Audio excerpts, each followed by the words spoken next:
지식은 큰 힘을 가지고 있습니다. 인류 문명이 이렇게 발전되어 온 것이 다 지식의 발전 덕분입니다. 지식은 물질 문명을 만들어낼 뿐 아니라 사람을 키워내고 또 변화시켜 좋은 사람이 되게 하기도 하고 나쁜 사람이 되게 하기도 합니다. 그래서 바른 지식을 갖는 것은 정말 중요한 일입니다. 우리는 지식이 홍수를 이루는 시대에 살고 있습니다. 과거와 비교하기 어려울 정도로 인류의 지식의 양이 늘어났습니다. 엄청난 양의 지식이 빠른 속도로 생산될 뿐 아니라 동시에 빠른 속도로 폐기되고 있습니다. 어떤 지식이 새로 생산되었는지를 아는 것도 중요하지만 어떤 지식이 폐기되었는지를 아는 것도 중요합니다. 그렇지 않으면 이미 사실이 아니라고 입증된 것을 사실로 믿으며 살게 될 것이기 때문입니다. 지식의 양만 많은 것이 아닙니다. 동일한 주제에 대해 서로 다른 지식이 공존하며 경쟁하고 있습니다. 어떤 사람은 이것이 옳다 하고 어떤 사람은 저것이 옳다 하는데 이것이 옳음을 보여주는 과학적, 경험적, 이론적 증거들만 많은 것이 아니라 저것이 옳음을 보여주는 증거들도 만만치 않습니다. 정보의 양과 종류가 늘어남과 함께 정보에 접근하기가 과거보다 훨씬 쉬워졌습니다. 전 세계 그리고 다양한 분야에서 생산되는 정보를 인터넷을 통해 집안에서 검색할 수 있고 아니면 온라인으로 책과 자료를 주문해서 받아볼 수 있습니다. 내가 스스로 찾아보지 않더라도 단톡방이나 유튜브나 페이스북을 통해 그리고 구독하는 신문이나 잡지들을 통해 나의 관심 정보들이 끊임없이 배달되어 날아옵니다. 너무 많아서 미처 읽지 못한 정보들이 컴퓨터나 스마트폰 여기저기에 그리고 집안 구석구석에 쌓여 있습니다. 과거에는 우리 마을 사람들이나 학교나 교회나 직장 사람들이 내가 만나는 사람들의 대부분이었습니다. 그러나 이제는 그러한 공간의 한계를 쉽게 뛰어넘습니다. SNS를 사용하여 해외에 있는 사람들과도 톡이나 음성통화나 영상통화를 무료로 할 수 있습니다. 이렇게 정보에 대한 접근성이 좋아진 시대에 우리가 살고 있습니다. 그래서 아마 우리는 어쩌면 더 폭넓고 더 다양한 입장에 접하게 되기 때문에 더 폭넓은 생각을 가지게 될 것 같습니다. 그러나 실상은 그와 반대입니다. 정보의 양과 정보에 대한 접근성의 증가는 오히려 지식의 편향성을 증가시키는 방향으로 작동하고 있습니다. 수많은 정보가 도처에 널려 있지만 우리가 그 정보를 습득하는 경로는 대개 제한되어 있기 때문입니다. 그래서 우리가 주로 어떤 사람들과 교류하느냐에 따라서 그리고 우리가 주로 어떤 경로를 통해 정보를 얻느냐에 따라서 그 지식의 성격과 방향이 결정되는 경우가 많습니다. 청소년들은 청소년들끼리만 정보를 공유하고 노인들은 노인들끼리만 정보를 공유합니다. 보수적인 사람들은 유튜브를 통해 보수적인 성향이 더 강화되고 진보적인 사람은 페이스북을 통해 진보적인 성향이 더 강화됩니다. 청소년들은 갈수록 기성세대와 소통 능력이 떨어지고 사회 적응이 늦어집니다. 기성세대도 마찬가지입니다. 다양한 정보를 통해 생각이 교정되고 확장되기보다 오히려 편중되고 왜곡된 정보를 통한 확증 편향이 더 강화됩니다. 지식의 양이 많아지면서 오히려 지식의 편향성이 더 심해지고 있는 것입니다. 오늘의 본문인 디모데후서 3장 14절 이하는 겨우 여러분에게 익숙한 구절일 것입니다. 그런데 이 말씀을 오늘날의 지식의 홍수와 편향성이라는 맥락을 염두에 두고 읽어보면 여기에 생각지 못하던 가르침이 담겨 있는 것을 볼 수 있습니다. 본문은 다음과 같은 권면으로 시작됩니다. 그러나 그대가 배워서 굳게 알고 있는 그 진리 안에 머무십시오. 개역 개정판이 좀 더 직역에 가까운데요. 개역으로 읽으면 다음과 같습니다. 그러나 너는 배우고 확신한 일에 거하라. 그동안 디모데가 배워서 확신하고 있는 그 지식을 잘 지키고 그 지식에 따라 살아가라는 뜻입니다. 배우고 확신한다는 것은 우리가 배운 그 지식이 우리에게 충분히 납득되어서 그것이 옳고 신뢰할 만하다고 판단되는 것입니다. 그렇다면 그 지식은 단지 하나의 정보에 머물지 않고 우리의 삶의 원칙이 됩니다. 그래서 본문은 배우고 확신한 일에 거하라 하고 말합니다. 의심 없이 받아들인 그 지식에 따라 살아가라는 것입니다. 이러한 확신은 중요합니다. 확신이 없는 사람은 인생을 목적 없이 살게 될 것이고 인생의 의미를 찾기 어려울 것입니다. 그러나 확신을 가진 사람은 확신한 그 일을 위해 인생을 불사르며 열정적으로 살 수 있습니다. 확신은 전염성이 있습니다. 확신이 강한 사람은 다른 사람에게 영향력을 가지게 되고 그래서 사람들은 확신 있는 사람을 따라갑니다. 그래서 확신 있는 사람이 지도자가 됩니다. 그러나 확신이 강할 때 꼭 좋은 일만 있는 것은 아닙니다. 그 확신이 잘못 세워지거나 지나칠 경우에 그것은 삶을 잘못된 방향으로 몰아갈 수 있습니다. 이단 종파에 끌려가는 사람들을 생각해 보면 잘 알 수 있습니다. 정치의 영역에서도 그런 일들이 종종 일어나고요. 그보다 작은 일상의 영역에서도 그릇된 확신으로 인해 인생의 길을 잘못 들어선 사례들을 보게 됩니다. 그래서 배우고 확신하는 것만큼 그 배움과 확신을 검증하는 것도 중요합니다. 본문을 계속해서 읽어봅시다.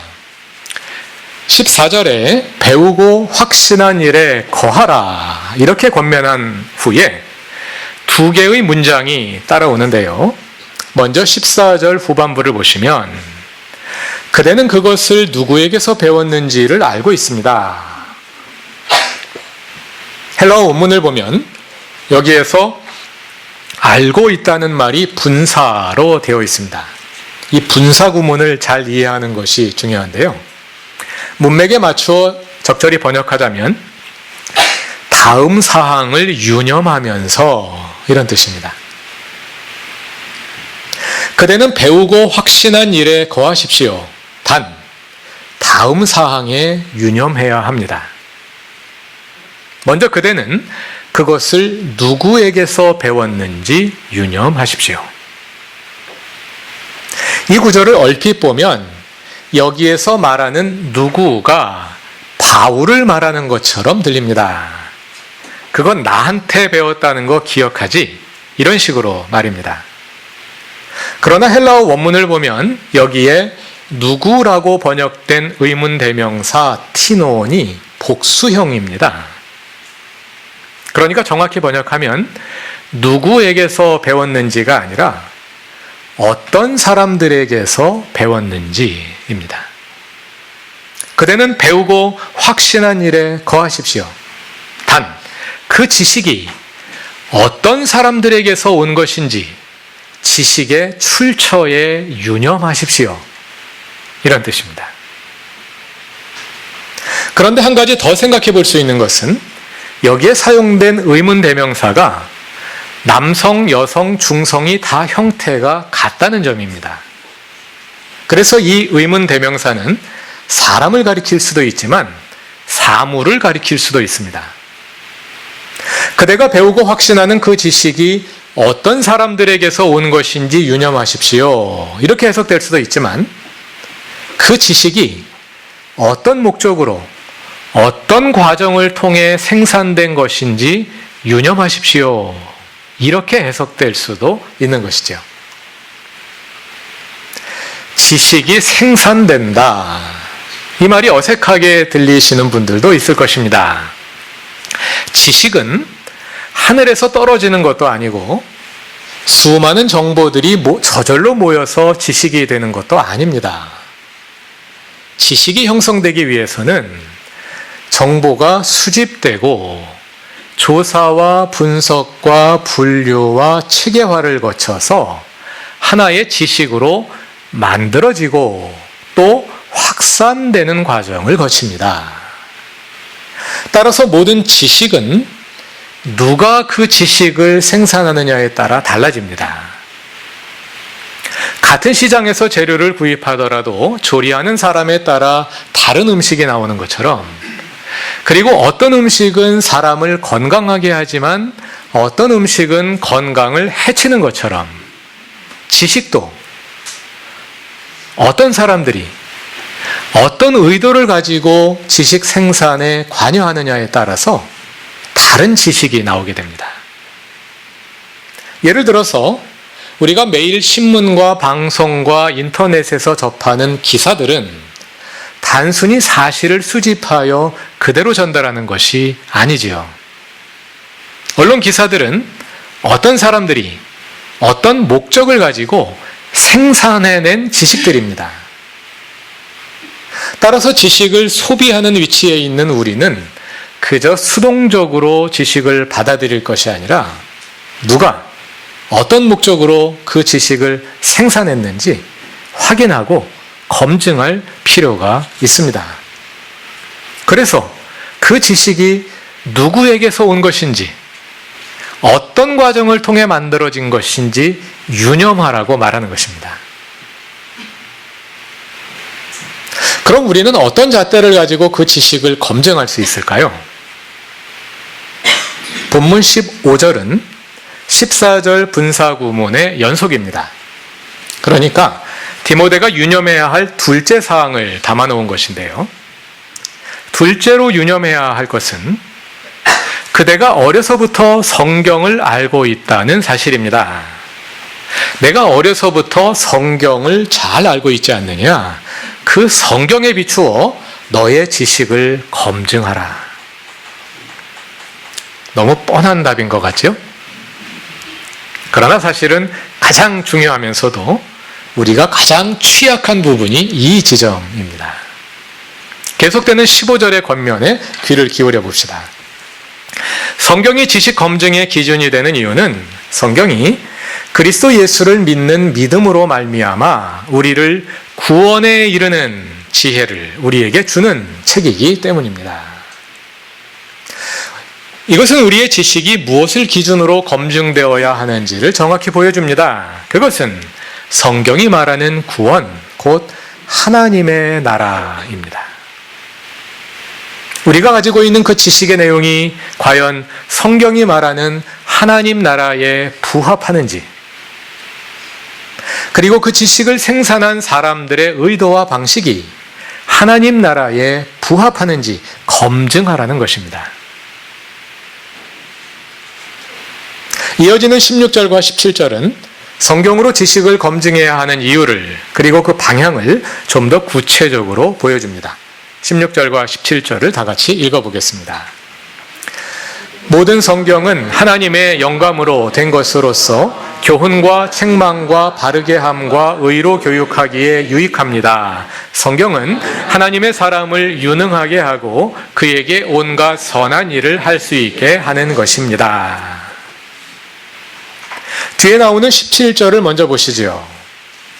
우리말 성경은 개역과 새번역 모두 17절이 두 문장으로 되어 있습니다. 성경은 하나님의 사랑을 유능하게 합니다. 그리고 그에게 온갖 선한 일을 할 수 있게 하는 것입니다. 이렇게 두 문장이 병행되어 있는데요. 헬라어 원문은 둘째 문장이 분사구문입니다. 병행이 아니라 종속되어 있는 복합문입니다. 그래서 원문의 뉘앙스를 살려서 다시 옮기자면 성경은 하나님의 사람으로 하여금 온갖 선한 일을 위해 준비된 유능한 존재가 되게 합니다. 이것이 17절입니다. 성경은 하나님의 사람으로 하여금 온갖 선한 일을 위해 준비된 유능한 존재가 되게 합니다. 어떤 사람이 유능한 사람이냐? 온갖 선한 일을 위해 준비된 사람이 유능한 사람이라는 것입니다.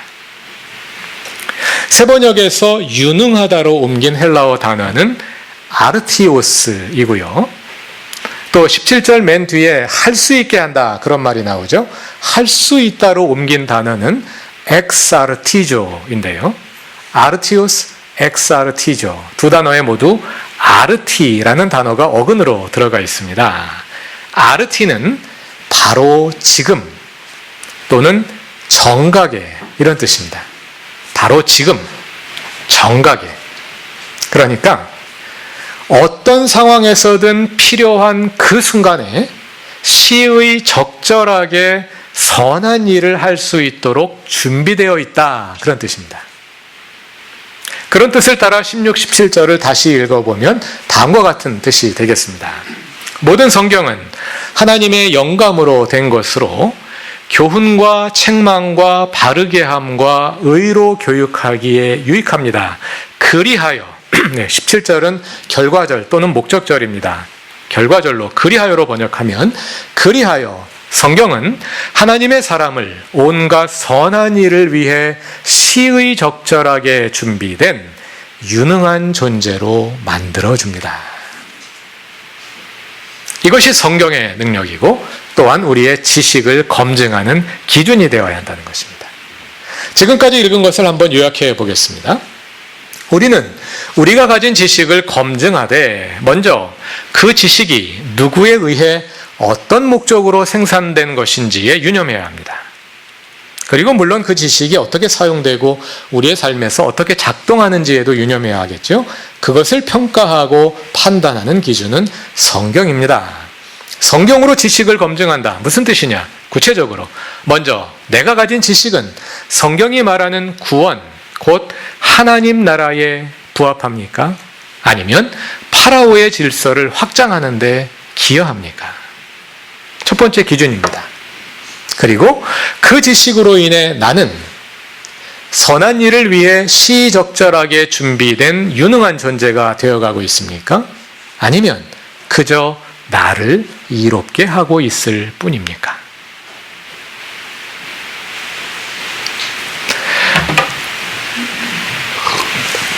사실 이 지식의 검증에 가장 민감해야 할 사람들은 지식의 생산자들입니다.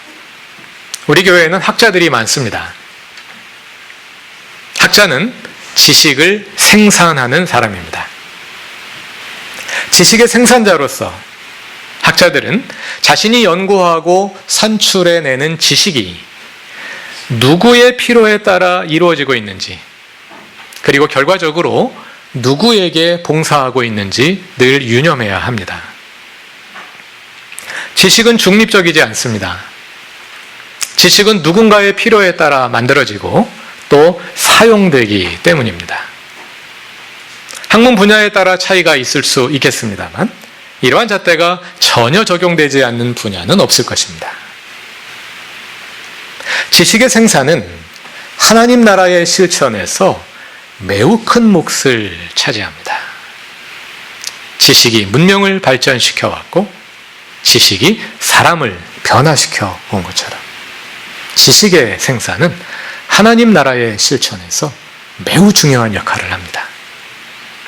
우리가 어떤 지식을 생산해내느냐에 따라서 하나님 나라 확장에 기여할 수도 있고 파라오의 질서를 심화하는 데 기여할 수도 있습니다.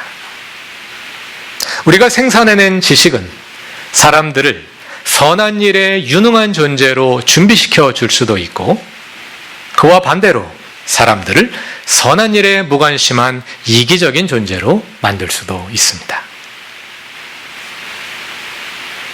지식을 생산하는 것만큼 중요한 것이 지식을 소비하는 것입니다. 아무리 좋은 스마트폰이 많이 생산되더라도 소비자들이 그것을 구입하여 사용하지 않으면 산업 폐기물에 불과합니다. 아무리 좋은 과일이 많이 생산되더라도 소비자들이 그것을 사서 먹지 않으면 거름더미에 불과하게 됩니다. 지식도 마찬가지입니다. 지식이 궁극적으로 힘을 발휘하는 것은 지식의 소비자들을 통해서입니다. 우리는 지식의 소비자로서 우리가 알고 있는 지식을 검증하고 그 지식이 하나님의 뜻에 따라 쓰임받을 수 있게 해야 합니다. 알아서 남 주냐는 말이 있지요? 맞습니다. 진정한 성서적 지식은 알아서 남 주는 것입니다. 사람들을 선한 일에 유능한 존재로 만드는 것이 진정한 성서적 지식입니다. 그래서 우리는 많이 알수록 더 겸손해집니다. 그리고 많이 알수록 더 부드러워집니다. 그러한 참된 지식을 생산하고 배우고 또 확신하며 그 선한 일에 거하는 모든 교우들이 되시길 바랍니다. 다 같이 기도드리겠습니다. 하나님, 우리는 많이 아는 것 같으나 일부밖에 모릅니다. 온전히 아는 것 같으나 일면밖에 보지 못합니다. 우리의 좁은 눈을 넓게 열어주시고 우리의 부족한 지식을 완전하게 하소서. 지식을 생산하는 자리에 있는 교우들에게 지혜를 주셔서 자신의 학문을 하나님 나라에 부합하도록 성숙시켜 가게 하시고, 지식을 소비하는 위치에 있는 교우들에게도 지혜를 주셔서 참된 지식을 검증하여 받아들이고 확신 가운데 거하게 하소서. 그리하여 우리가 주님의 선한 일에 늘 시의 적절하게 준비되어 있게 하소서. 예수님의 이름으로 기도드립니다. 아멘.